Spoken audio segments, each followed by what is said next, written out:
Bien-aimés dans les Seigneur, je vous salue tous au nom de notre Père, les prophètes messagers, Emmanuel et Dodi. Que le bon Dieu, le Dieu souverain, le Dieu de notre Père Jésus-Christ vous bénisse. Amen. Pendant qu'on a dans la vidéo, comment est-ce que les affranchis, ils visitent chaque année 4 fois. Donc, par an, ils visiter orphelinat maman koko bande ko nanga ba bloco fa de gouvernement sala l'église des affranchis bazo sala yango moi na ba mingi ate bolanda comment est-ce que lui-même le guide avait parlé parce que lorsque les prophètes parlaient nous on s'était bolanda. Thank you. Avec moi réveillez le bonheur qui dort au fond de toi et jaillit la lumière Bénovine et conduisez la paix pour te. Je m'adresse à mes frères et sœurs affranchis que vous êtes, que nous sommes tous, y compris moi-même, d'ici et d'ailleurs. Très bien. Chaque année, 4 fois l'an, nous posons les œuvres. 2 fois. Comme il est écrit, montrez-moi ta foi, je te montrerai mes œuvres. Et la foi sans œuvre, elle est morte. Voyez-vous? Et donc, la volonté de Dieu voudrait à ce qu'une église vivante soit celle qui se livre à de bonnes œuvres. Bon, pour ce mois, le mois 3e mois, le mois de mars, le 25, nous irons visiter les indigents, les pauvres, les faibles. Voyez-vous? Et le 24, là, il y a le cadeau que nous nous distribuons entre frères. Chaque mois de mars, chaque mois de juin, chaque mois de septembre et chaque mois de décembre.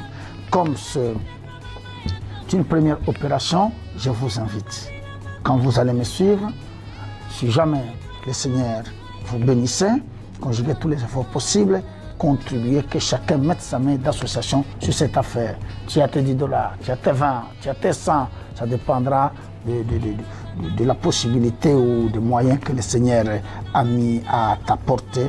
Contribuer, ensemble nous irons voir les pauvres. On le fait souvent et on le fera jusqu'à ce que le Seigneur revienne. C'est vraiment une nécessité qui nous est imposée par Dieu lui-même. Nous devons le faire avec joie et avec amour. Et il est dit, en Psaume 41, de 1 jusqu'à la fin, que reste celui qui s'intéresse aux pauvres. Au jour du malheur, le Seigneur se souviendra de lui.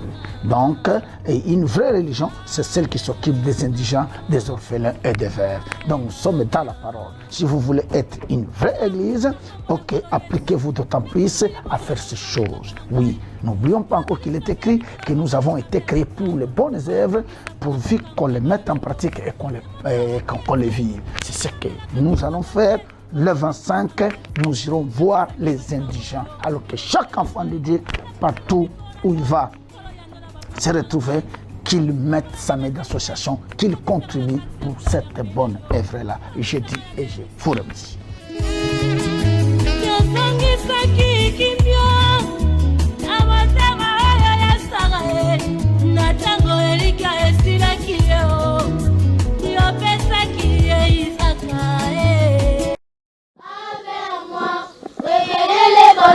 Qui dort au fond de toi, et jaillit la lumière, Bénovine, et conduisez la paix pour te revenir. Tata biso toye, ala yesu liboso na yo, toye lokola libonza ya pasika, oyo tamboli molinga. Epai na yo, yama yanga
On préparait les cœurs, mais on préparait.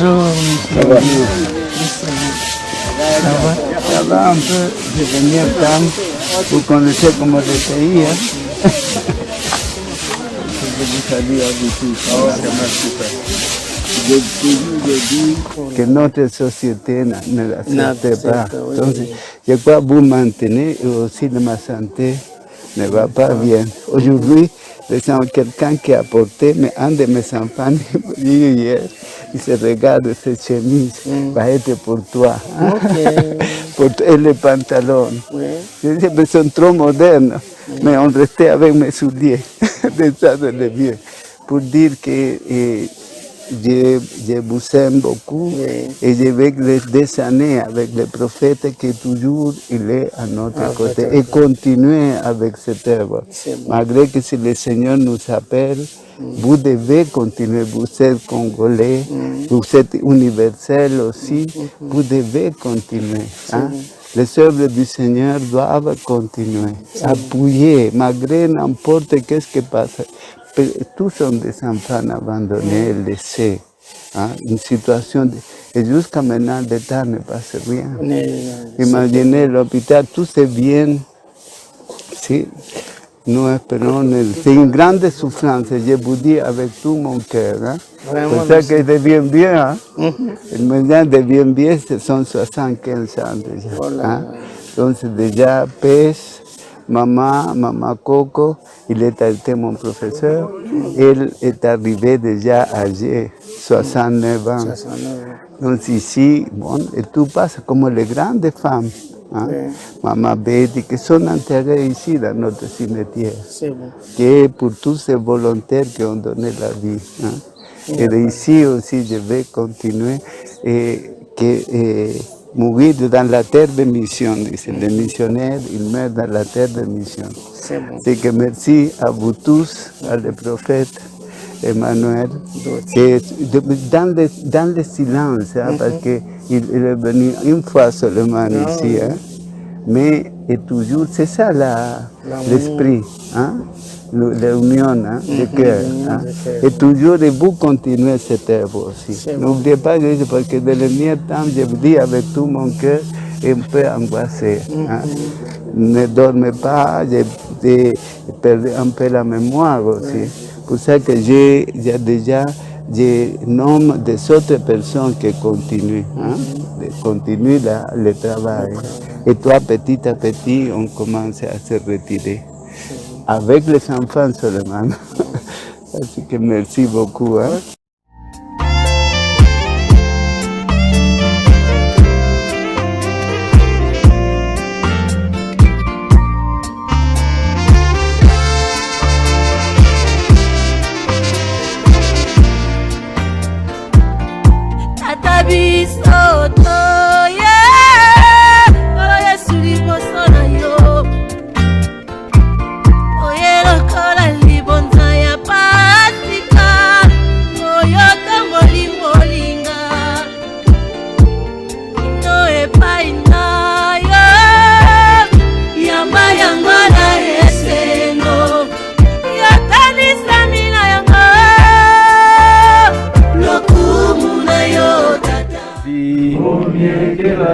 Mes lèvres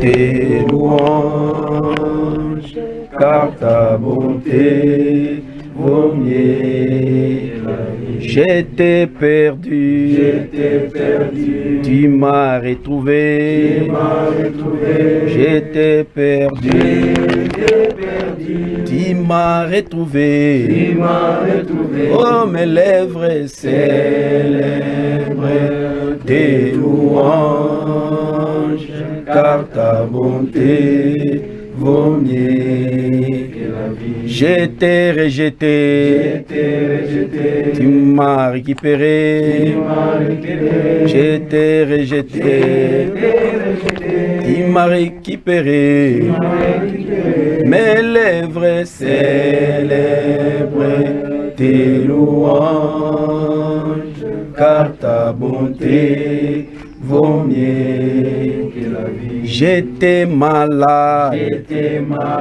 tu m'as guéri, j'étais malade, tu m'as guéri, oh mes lèvres célèbrent tes louanges, car ta bonté vaut mieux que la vie. Oui, tozolanda losambo na nzela ya notre pasteur Josué Kakima azokumba biso na losambo. Nzambe tata na kombo ya nkolo Yesu. Ekomami, soyez miséricordieux comme votre Père céleste est miséricordieux. Ekomami lisusu ete, heureux celui qui s'occupe du pauvre, car au jour du malheur, l'Éternel le soulage. Kolo toyeli boso na oisika pona kotala koko kisawe komami koloba heureux les miséricordieux car ils obtiendront miséricorde. Tika visite na biso na oisika na cadeau obiso tomemi et même réconfort, consolation, kimia na kati ya bande kotoye kotala awa. To recommander tour na biso nyonso tokosala na maboko na yo molimo akamba biso ne bande kino suka na kombo ya nkolo Yesu tobondeli pe tolobi amen. Amen. Merci beaucoup. Je pense que nous sommes là pour venir accomplir notre devoir, les devoirs par rapport à la vision que Dieu le Père avait communiquée à son serviteur, le prophète messager Manuel Dodi. Et dans cette vision-là, Dieu l'a enseigné sur l'amour. Que ça ne sert à rien de dire que j'aime mon frère et que tu ne manifestes pas les bonnes œuvres. Comme Jacques dit, la foi sans les œuvres, c'est une foi morte. Voilà pourquoi le prophète Manuel Dodi, étant un miséricordieux, étant un homme qui incarne la miséricorde, et il a enseigné l'Église sur la miséricorde parce que, comme il est écrit dans les livres de Jacques chapitre 1 verset 27, une religion pure et sainte, c'est celle qui s'occupe des veuves et des orphelins dans leurs afflictions. Voilà pourquoi, dans la continuité de cette vision-là, charismatique de l'homme charismatique, le prophète Manuel Dodi, comme Dieu l'a enseigné, que nous devons amener notre Église dans les œuvres de la miséricorde.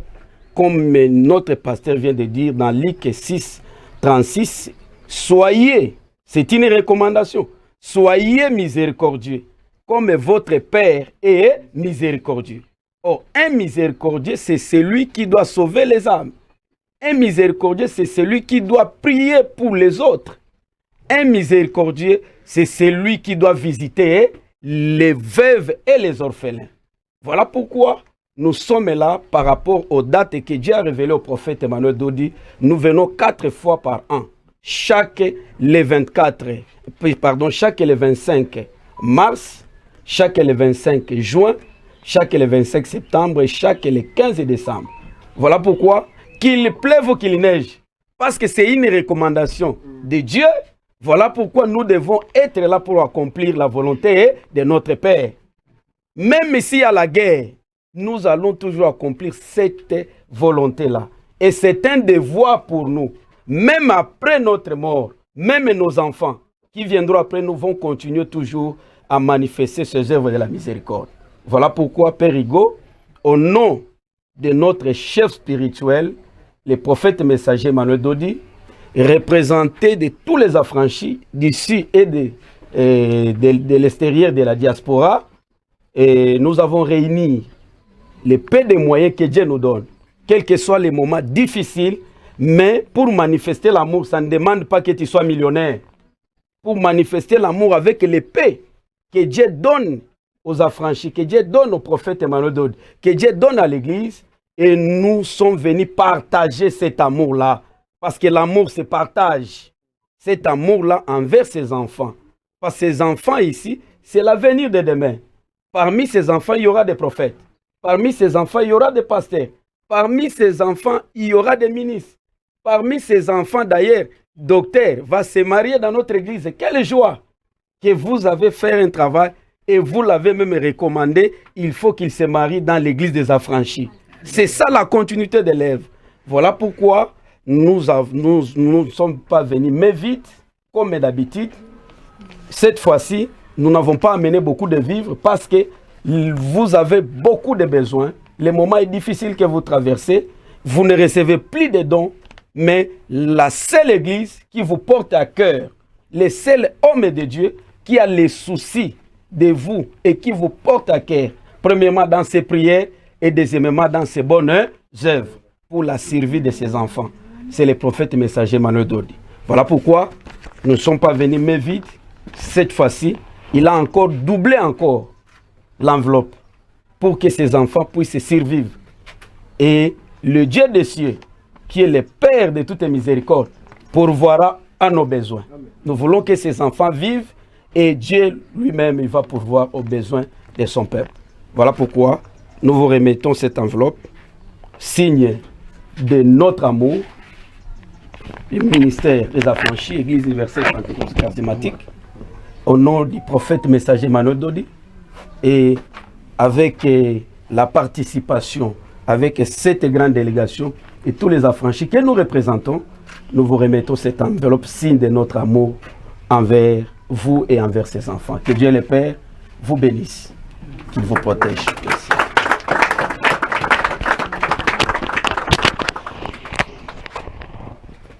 Un de mes enfants qui dit qu'il manque de bras, il connaît tous vos pas. Il nous incite toujours les dates, toutes ces choses. Et nous rappelle déjà, et tous les enfants connaissent ces choses. Et dans ces moments difficiles, Dieu se révèle à travers des personnes comme le prophète Emmanuel Dodi, à travers de vous-même. Parce que Dieu nous a donné deux mains. Un pour s'aider à soi-même et l'autre pour aider à ceux qui sont de plus nécessités. Vous connaissez notre réalité, Congolais sont 43 ans ici, toujours au service des gens les plus pauvres. Et la situation va trop mal. L'État devait nous aider, mais jusqu'à maintenant ne passe rien. Ce sont des gens de bonne volonté qui font possible de faire vivre. Et ça, c'est l'angoisse, quelquefois, me dit, les petits enfants, les handicapés que vous trouvez, les problèmes mentaux. Et si le Seigneur m'appelle, je crois que vous devez continuer, parce que j'apprends l'âge, la fatigue, on ne sait pas que quand Dieu nous appelle, comment il appelait à Maman Coco, à Maman Betty, à les gens de bonne volonté qui ont donné la vie au Congo. Notre cimetière est là. Hier était le jour aussi de Ramon et nous rappelons tous nos gens qui ont passé par ici. Et je vous remercie avec tout mon cœur, à tous nos mamans de loin ou de près, qui pensent à nous à travers le prophète Emmanuel. Nous devons continuer. J'ai des photos, quand tous les enfants, on connaît bien Gilles. Nous me dit telle date. Déjà nous dit, vous connaissez déjà avant. Hein? Vous avez fait grandir les enfants. Hein? Et c'est ça le papa qu'on m'avait demandé pour Jacques. Jacques, voilà, qui était bébé, et lui il a pris un bras et commence à grandir. Et ça, c'est protéger la vie. Hein? Ce n'est pas une chose n'importe quoi. fait protéger la vie. Je vous remercie de tout cœur, vous tous. Le prophète, je sais qu'il est content, il est venu seulement une fois directement ici, mais toujours loin des cieux, près du cœur. Que Dieu vous bénisse et merci beaucoup. Et les enfants, on attend pour si nous visitons. D'accord. Merci. Merci beaucoup. Merci. Bonjour, les affranchis de partout, les affranchis de Kinshasa, les affranchis de France, de Londres, de Suisse, nous vous disons bonjour. Aujourd'hui, c'est notre date, c'est le 25. Le 25, c'est le jour de la miséricorde, le jour où le prophète lui-même a dit que chaque le 25, nous devons aller chez les orphelins. Et nous sommes chez les orphelins aujourd'hui. Vous avez entendu ce que le pasteur Josué, comment il a prié. Vous avez entendu comment est-ce que le pasteur Gédéon a dit. Et vous avez entendu ce que lui-même le père Higo a dit. À suivre parce que maintenant nous allons faire des visites partout. À tout à l'heure. Merci.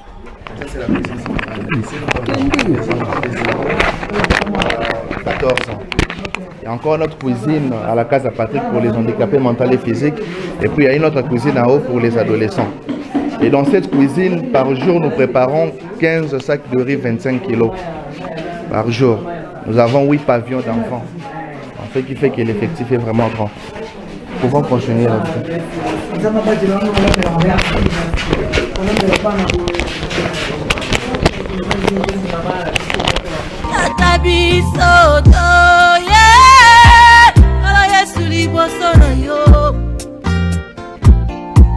Lokola libonza ya pasika oyota molimolinga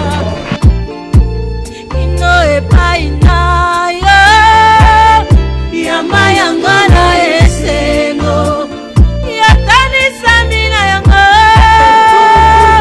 lokumu na yo konda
Merci.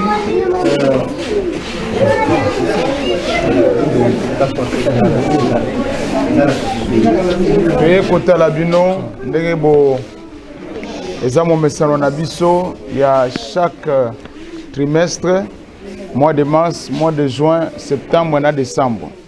Alors, les lots, tout ça, dans le mois de mars, le 25, tu es le sous-sous, nous mesana koya. Na leadership ya mukambina miso prophète Emmanuel Dodi, yango toye, tout ça, sous les sengo ya komona bino, bino pe komona biso. Voilà pourquoi, biso loko l'église, nyonso tozo sala, c'est nous ko tian kolo liboso. Na kosenga na bino, bo répéter maloba oyo ya losambo simana ngai. Tozo répéter biso nyonso, merci Seigneur. Merci Seigneur. De ton amour et de ta bonté. De ton amour et de ta bonté. J'invite Jésus le chemin. Jésus le chemin. Viens. Viens. Jésus le Christ. Jésus le Christ. Je crois. Je crois. En Jésus mon Seigneur. En Jésus mon Seigneur. Je confesse. Je confesse. Le Seigneur Jésus mon Sauveur. Le Seigneur Jésus mon Sauveur. J'invite Christ. J'invite Christ. Le Fils du Dieu vivant. Le Fils du Dieu vivant. Je crois en Christ. Je crois en Christ. Mon Seigneur Dieu. Mon Seigneur Dieu. Je confesse. Je confesse. Le Seigneur Dieu Christ. Le Seigneur Dieu Christ. Mon justicier. Mon justicier. Tovande kima na zobondela. Zambe tata, Zambe namawa, Zambe yankolo Yesu. Sacerdoce fonctionne à ba date, na ba chiffre. Et le lot respecter sous date ya lelo pour nakoya koko kisa. Matthieu chapitre 5 verset 7. Oyesolo ba heureux les miséricordieux car ils obtiendront miséricorde. Tika koleke la visite nabiso bana oyo orphelina oyo ezwa consolation ezwa kimia ezwa épanouissement na nzela ya visite nabiso tika kimia pe consolation pe samana bana oyo parce que ma comme le dit que tu es le père de l'orphelin et le défenseur des veuves nzoka tanto sala musala oyo ya ko lesa ba orphelin tozo kozwa place na yo visible oyo zong c'est la biso dans l'invisible na kombo yankolo Yesu to bondele bongo petolobi amen. Amen. Zambe tata pambola bino pe abate la bino bolingo pe umela kati na bino. Voilà biso toleki tokozonga lisusu na date nini soki boyebi no date nini tokoya lisusu kotala bino le 25 juin.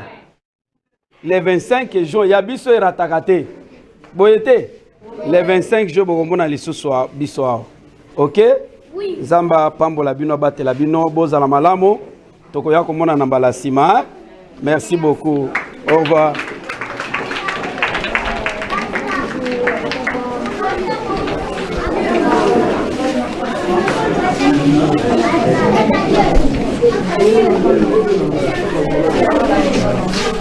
On va même arranger la situation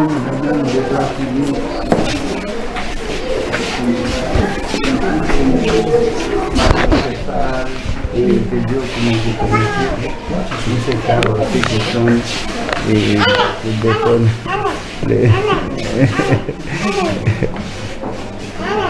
tous ici sont pour les plus petits hein, qui sont de là. Je ne sais pas si vous avez dit maintenant sont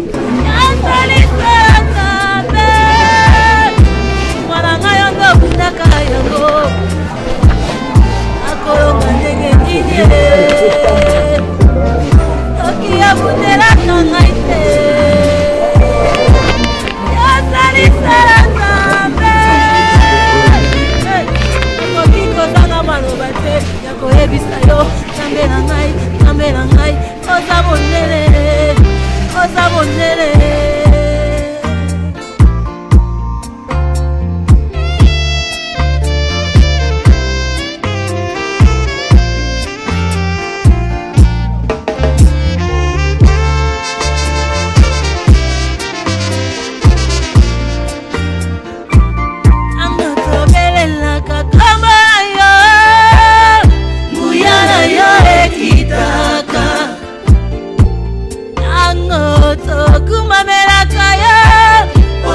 opakolaka biso na kembo nanga etangelelaka yo opakolaka biso mafuta yozali sala nzambe opesanga sirasa kokotalola yozali sala nzambe nakoki kozanga maloba te nakoyebisa yo nzambe na ngai oza monene oza monene.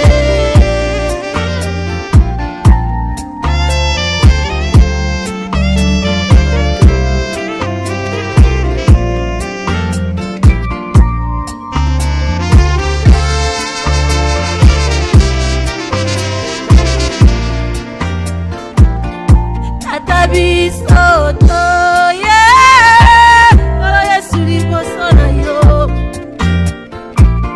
oye lokola libonza ya pasika oyo tongoli molinga ino epai na yo yamba yango na esengo yotanisami na yango lokumu na yo tata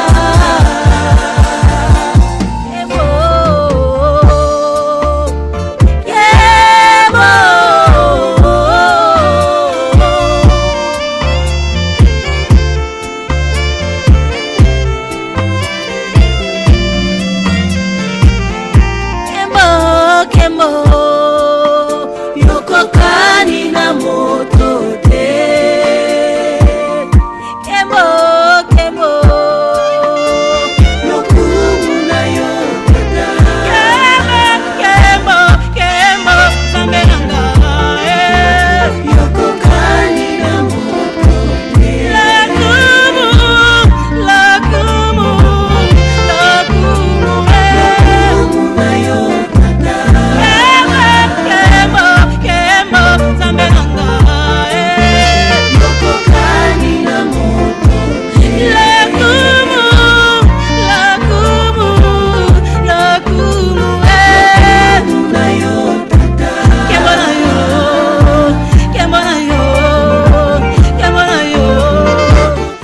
Bible lobi ke nzamba za tata ya bana bitike aza pe mobali ya basi bakufela mibali lelo kolekela acte au prophète Emmanuel Dodi a posé a memi lingomba lelo bana oyo bazana esengo liloba wana esali nini elati nzoto réellement nzamba za tata ya bana bitike parce que nzamba wana s'incarne 4 na prophète pe mbiso na mission to yoko tala bango bazana esengo to pesi bango bolingo to sambeli pona bango to tikeli bango biloko akolia et bana oyo bakomi mena na elikia ya ko vivre que parce que toba ki sala bango lisusu mikolo lobi ezoya kati na bango ba pasteur bakozala ba prophète bakozala c'est ce que mona ka batu mususu secret akomela na mokili ezali ko sala misala malamu ya bolingo ya kotala bana oyo tozo senga na basali ya nzambe ebele ba mangomba ebele balanda exemple au prophète Emmanuel Dodi ayena yango nde bolingo ya solo yango oyo. Merci beaucoup merci beaucoup mon confrère pasteur oui,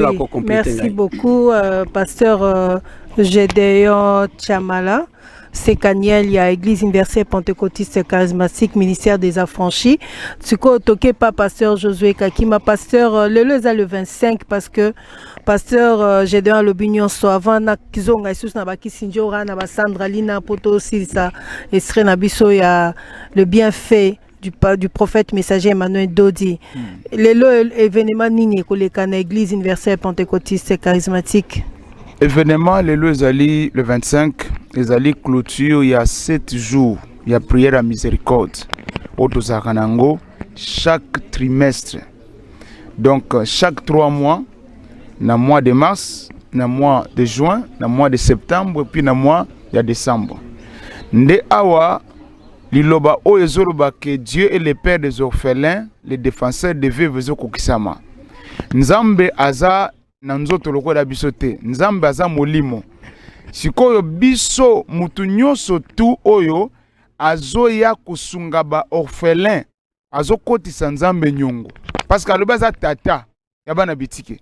Donc mutu nyonso azokota na musala ya kusunga bana bitike akotisi nzambe nyongo eza même secret ya longévité. Lelo na kati ya mboka na biso toyebaki bakombo basala na nzambe minene basala bakombo me basila pwani parce que ministère ezangi miséricorde ekosuka. Ozomona eza rare tolo ba rare te ezalaka te komona un pasteur akoti retraite parce que luka miséricorde. Mais ba pasteur bakota retraite pona koluka nguya koluka puissance. Mais puissance, prophétie, onction sans miséricorde okusuka na nzela. Nde secret oyo ba ebite ya longévité na kati ya ministère. Prophète Emmanuel dit aye ko révéler ba secret oyo. Secret munene ya koumela na bonzambe ezali ministère na yo etambola na miséricorde. O po ministère etambola na miséricorde, miséricorde kitaka kolekela ba œuvre, kolekela ba acte, kolekela ba action. Nazuka ka ba œuvre. Parmi les œuvres ya miséricorde, po miséricorde kita eza musala ya kotala babola. Eza musala ya kosunga basi bakufela mibali. Eza ba œuvre o ekitisaka miséricorde. Nde kosala ete na musala yo zana yango, na musala ya nzambe yo pasteur yo sala okoba oumela. Parce que miséricorde est une éternité. Et c'est normal que tant que kiteli mutu, toi kiteli musala ya mutu, musala wane oumela. Merci. Voilà beaucoup. pourquoi Merci tozali ko sala nazo clôturer na ko inviter les sous. Parce que tokosala ngo lisusu le 25 juin. Bandeko bakolanda image oyo. Ba biso au moins ba église belé basala ngo de manière sporadique. Tous les 2 ans, tous les 5 ans, mais awa mon sakola sala ngo par la révélation. Chaque le 25 mars, le 25 juin, le 25 septembre, le 15 décembre. Ok, merci beaucoup, pasteur. Je souhaite au passer micro et pas à pasteur Ilunga. Yazali, l'un de nos pasteurs de l'église universelle pentecôtiste charismatique, à un département, il y a famille et mariage. Papa étant que responsable de la famille et mariage, Lobani no koloba na bato oyo yo nyonso tu ba contribuer pour na koya awa. D'abord na pesi bango merci du fait qu'ils se sont donné la peine de venir ici. Et en même temps, dans les cadres de famille que nous encadrons, nous voyons que Eza Mawa. Mawa, pourquoi comment on a abandonné comme ça? Batomosusu, Bazo, il ne se donne même pas la peine de le visiter. Et en même temps, tout ça a tout un ministère et social. Quand tu vois Dengue, Prêtre et Yambibiso, Azolobela, Makambouana, qu'il n'y a qu'une seule personne qui s'appelle Emmanuel Dodi. Pour le moment, même l'Europe, il n'y a pas de subvention. J'ai causé avec les médecins qui les soignent. Même les recrutements, et Salamawa, ils sont incapables de subvenir à payer même les personnels. Donc c'est un problème de tout le monde, pour les parents ou les gens de bonne volonté, comme le prophète Emmanuel Dodi fait. Merci beaucoup, papa. So kopé sa micro pa Kisinjora. Kisinjora yo za start. Mambe église boyo yo kiti. Otiki fali tomoni awa pe Sandrali na kiti. Bino bolandika prophète messager Emmanuel Dodi na ba acte sali. Ngana za mwana prophète Emmanuel Dodi bato mona ngana église.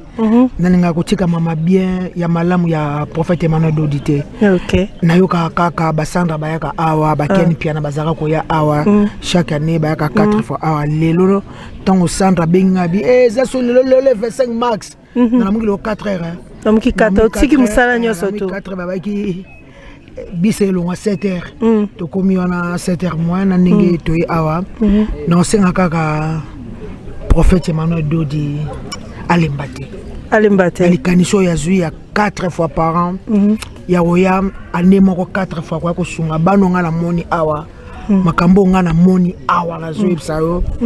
Na opanza prophète Emmanuel Dodi sango. Opanze sango. Pour monter à Malam à Boézara Souté. Sandro qui côté va y avoir ça. Oui, il faut apprendre ça. Maman Sophia, il faut apprendre ça pour prophète Emmanuel Dodi Ali biso miséricorde. Et baki mawezalaka, mais balakisaka mawati.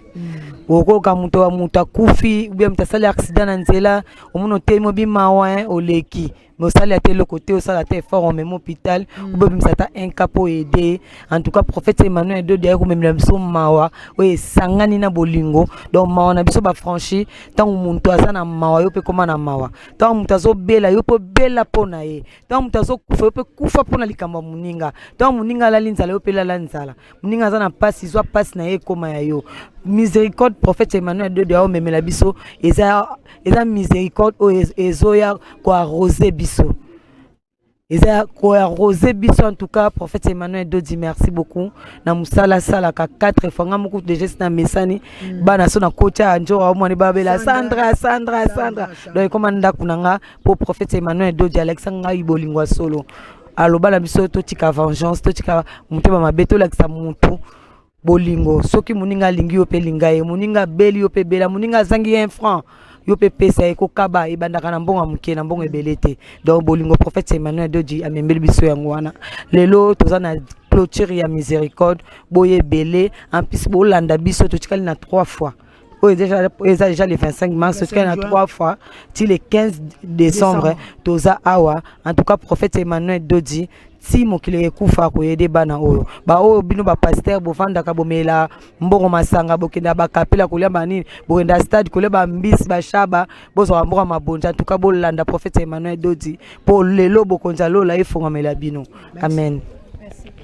Kisinjora na teleminanu po na sima na biso batoko telema toza na affiche moko a pembeni babi ya pusana muke na fiche balobi prophète messager Emmanuel Dodi visite l'orphelinat Mama Coco siko ba bengambe omoni oyo ba banda na prophète messager banda kala donc ba silisi yekutaza docteur soki ya ko ebiso baza pe ba orphelinat awa so ko pesa ba banda muke baza banda muke nde omoni bango nde omoni bango nde baza wana donc bauti ya bazalaka bakoli bakomi donde bango pe babwaka bango mama eme pe akoki ko avancer nanu na plateau donc to passer nanu ye aza docteur aoyebisa oke ye aza parmi ba fouille ya prophète messager Emmanuel Dodi ti tango zo mona komi boy baza mibali papa poussa koto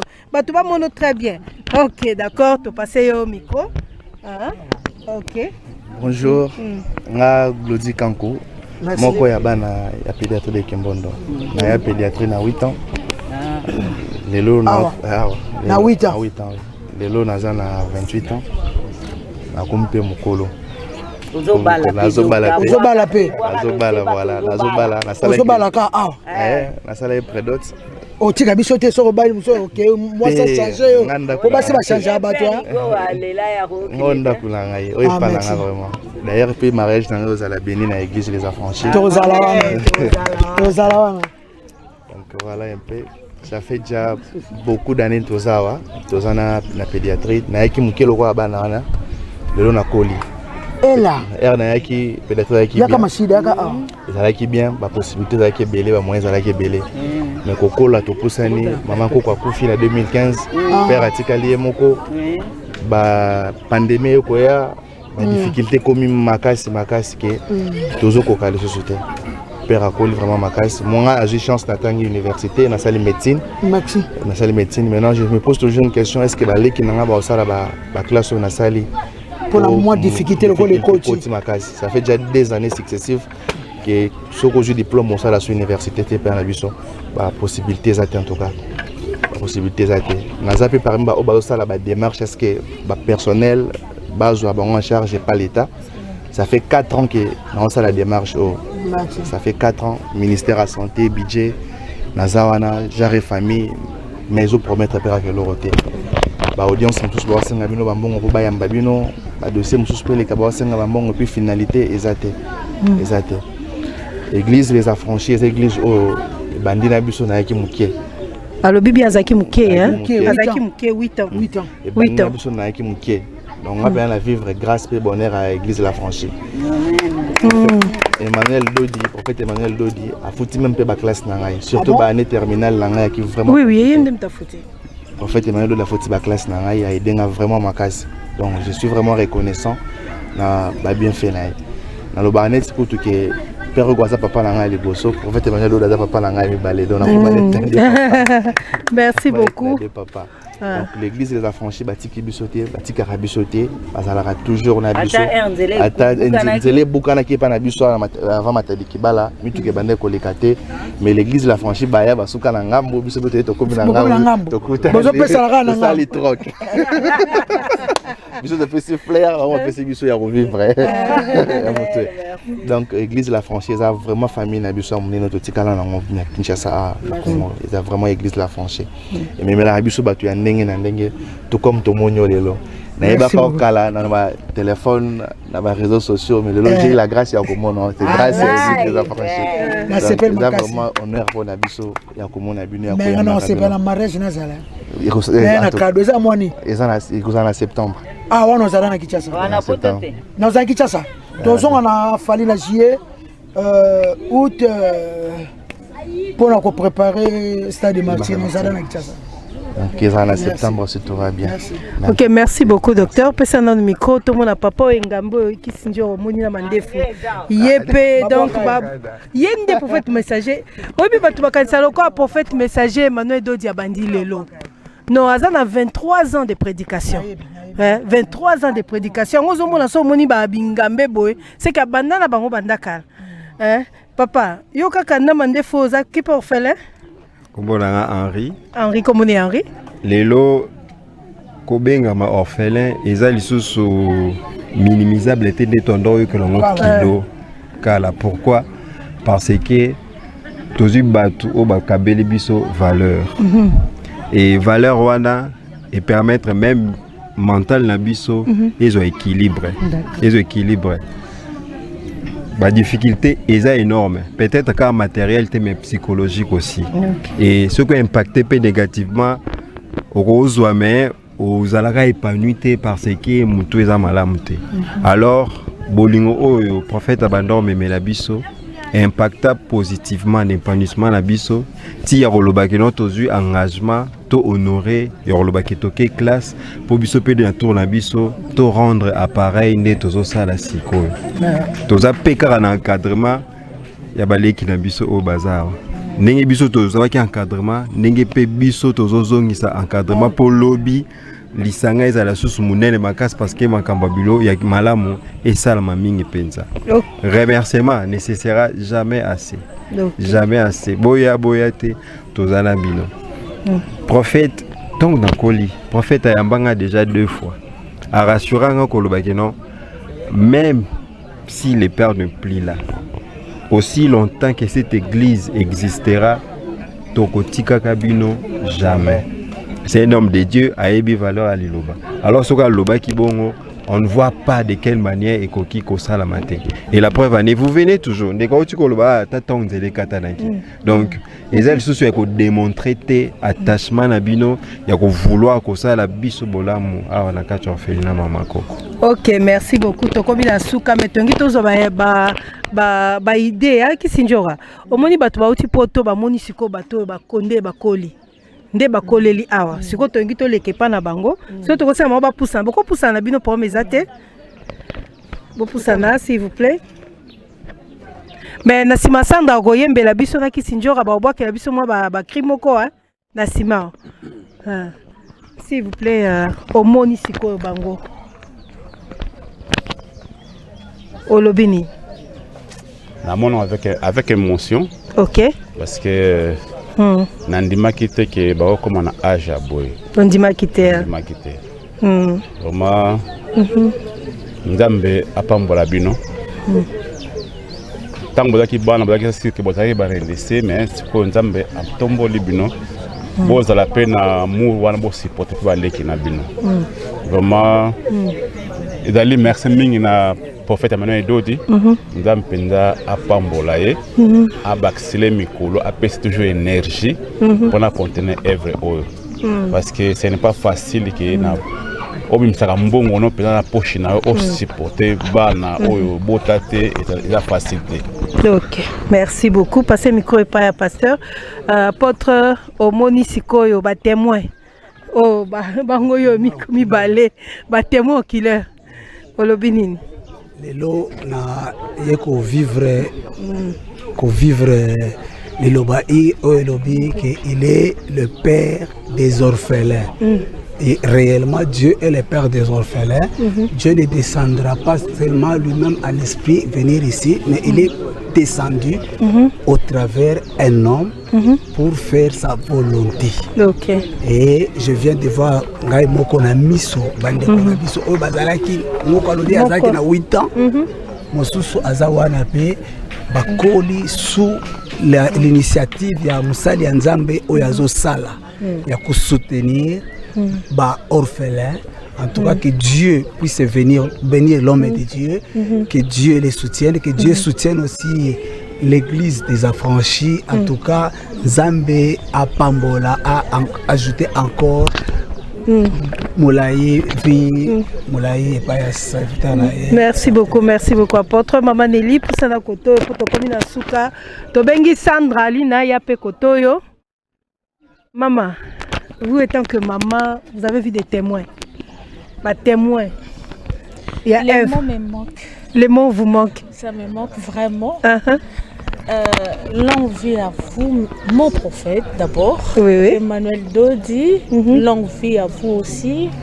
C'est un Dieu des orphelins. J'ai compris ça aujourd'hui. Tu as compris aujourd'hui. La miséricorde aussi vous accompagne toute votre vie. Ah papa, Woumela. Papa Emmanuel Dodi Woumela. Papa Emmanuel Dodi Woumela. Woumela, vraiment. Je sais que tu n'abandonneras pas ces enfants comme tu les avais promis. Affranchis ton téléma. La miséricorde, chaque fois, nous serons bénis. Parce que voir ces hommes ici, nous sommes bénis. Nous sommes vraiment bénis. Nous tenons sur Azoa, révélation à cœur dans sa vie.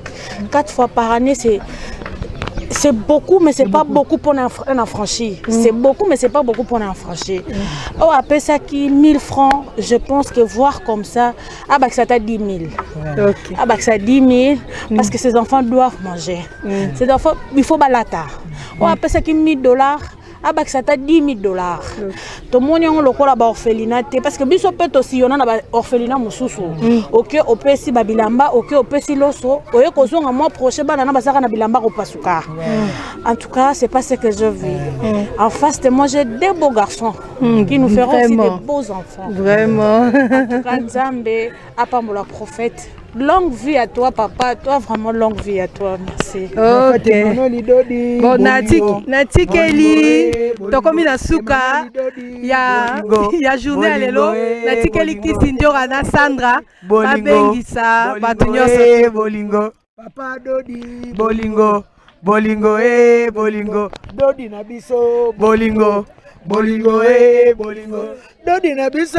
Bolingo, bolingo, bolingo. Papa Dodi. Bolingo. Bolingo. Merci beaucoup, je vous l'envoie.